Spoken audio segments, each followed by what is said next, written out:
Hello বন্ধুরা, সবাই কেমন আছো? আশা করি খুব ভালো আছো। আমিও ভালো আছি। আর আজকে হচ্ছে মঙ্গলবার, আর আমরা আজকে সবাই মিলে করছি শীতলী ব্রত। তো শীতলী ব্রত আমরা সকাল থেকে শুরু করেছিলাম, আর এখন হয়ে গেছে বিকেল 3:30 বাজে। মানে অনেক সময় লাগে এই পুজোটা করতে। আর সবাই মিলে অঞ্জলি নেওয়া হয়ে গেছে। এবার সবাইকে ঠাকুরমশাই টিকা লাগাচ্ছেন। তো আমি এখনও টিকা লাগাইনি। আমি তাদেরকে ওরা বলছে তাদেরকে একটা ফটো উঠিয়ে রাখবো। তো আমি ফটো উঠাচ্ছিলাম। তো এরা সবাই মিলে বলছে যে আমরা কেউ আসছি না। তো আমি বলছি যে পরে ঠিকভাবে দাঁড় করিয়ে তারপর ফটো নেব।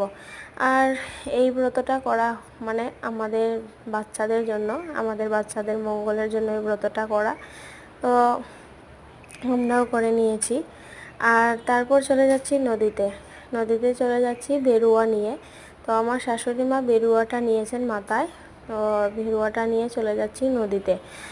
আর নদী থেকে এসে তারপর প্রসাদ টসাদ খাওয়া হবে। আর অনেক সময় লেগে গেছে নদীতে গিয়ে আসতে আসতে প্রায় 4:30 বেজে গেছে। আর আমাদের বাড়ি থেকে অনেক দূরে নদী। তো এখানে এসেই বসে পড়েছি প্রসাদ খেতে। আর এখানে আমাদেরকে দেওয়া হয়েছে চালের গুঁড়ির প্রসাদ। তো এই চালের প্রসাদটা যখন খাবো তখন কিন্তু কেউ কারোর সাথে কথা বলবো না। এই প্রসাদটা খেয়ে হাত ধুয়ে তারপর কিন্তু কথা বলতে হয়। আর এই প্রসাদটা কিন্তু বাচ্চাদের দেওয়া হবে না, এটা বাচ্চাদের জন্য নয়, যারা যারা আমরা ব্রতটা করেছি তাদের জন্যই। তো আজকে এই পর্যন্তই ছিল। Tata, bye bye.